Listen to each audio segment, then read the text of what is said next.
Hello, beloved, for you are indeed beloved and precious and loved. Today I was thinking about the idea of rest. I was fortunate yesterday, after the busy week leading up to Easter this past Sunday, to have taken Monday as a day to rest. I usually have Friday as my day to rest. Didn't quite work out that way last week. And I thought what a gift rest was. And so I thought I would talk just a moment about how important rest is for all of us. We indeed live in a world that tells us to be productive, particularly in the West. Productivity is the measure of our life.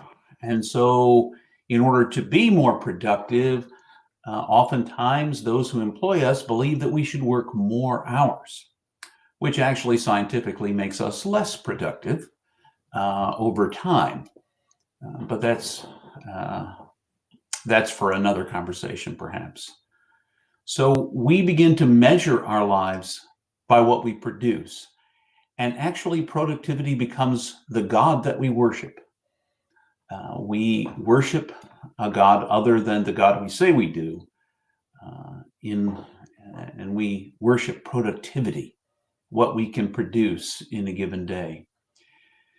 If you're looking for a biblical example of why this conversation even matters, take a look at Exodus. All that the Egyptian slavers were looking for in their Hebrew slaves was productivity. Hours and hours every day of producing bricks and building. That was all they were measured by, productivity. And God has a different way of seeing us and measuring us. And it's not about what we produce. It is all about who we are. It is all about who you are. You are precious, infinitely so. And you are unconditionally loved and a gift for whom you already are. Not what you'll become, but who you are. Who you are. Not what you do. Who you are. And you need to hear that. Rest is a vital piece of being alive. The biblical story, the very first biblical story, has the seventh day with God setting aside time to rest, the God of the universe. And ultimately, the Ten Commandments included a command to rest, not just recognizing it as a gift, but as a command to set aside a day, a Sabbath day. Now, later on, religious people put a lot of rules on that day of rest, but part of that was an attempt to get people to stop working on that seventh day. Now, they may have put way too many rules on it, and Jesus had his little challenges with some of the religious leaders about what was permissible to do on a day of rest, on a Sabbath. And if you want to explore that further, you certainly can in the Gospels.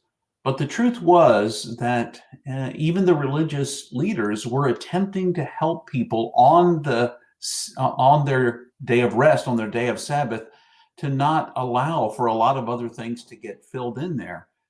Watch a movie if you want to. Take a walk if you want to on a day off. But actually intentionally set aside some time for you to rest when you're not going to be productive in any form. Now, it may be a luxury, but it's a luxury that God sees as important in your life and in my life. It's necessary. It is necessary for us to heal from the other 6 days and to be whole again, be made whole again. And that's the whole thrust of the gospel, is learning to love and be made whole in this journey of living our lives. So if you find yourself caught up in the productivity game, and it is a game, if you find yourself caught up doing things so that you will be seen by others and even yourself as productive, and that you allow anything like productivity to even be a measure for you.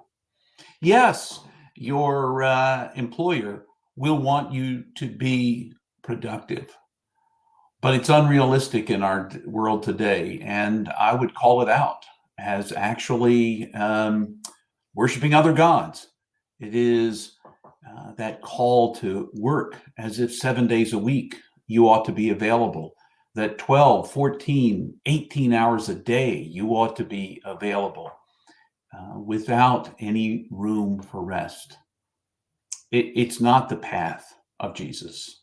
Even Jesus took time to rest. He did some healing on the Sabbath, certainly, but what he did on the Sabbath was also find that space for himself.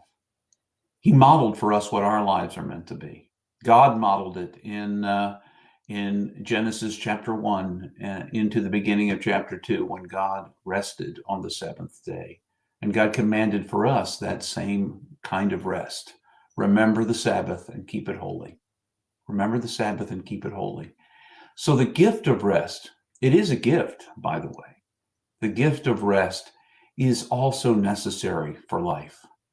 So if you find yourself, again, defining yourself as a human doing, as very productive, also look at your life and plan some spaces.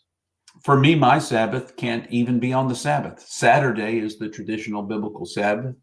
A lot of Christians think of Sunday as the Sabbath, although it's not particularly Sabbathy anymore. For me, Friday is my Sabbath normally. It wasn't last week, but it often is, usually is, as I set it aside as a day to rest.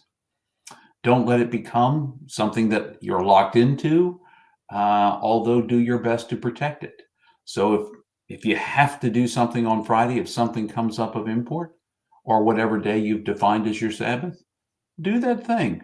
But look for other days when you might catch a glimpse of the restfulness God wants for you. God wants for each of us to find that space. Just to breathe, just to smell the flowers, just to take a walk, to take a nap if we need to, watch a movie, spend some time with family, play a game, do something restful, something fun, something encouraging. Rest is not valued enough in our society, and it ought to be. So find rest. Find rest. The gift that it gives is a fuller sense of your life, an appreciation for every moment of your life. That can be the gift of rest. So I hope for you a space of restfulness in the days ahead, and a regular set aside day for you, whatever day that turns out to be, as your Sabbath, as your day of rest. If you can't make it a whole day, find a space and begin to build on that space until it can be a whole day. But remember, you are a gift, and Sabbath is a gift to you. Rest is a gift to you, meant to be used. So remember, you're infinitely precious, unconditionally loved for the gift you already are. And until the next time, I wish you restfulness. Unconditionally loved for the gift you already are. And until the next time, I wish you restfulness.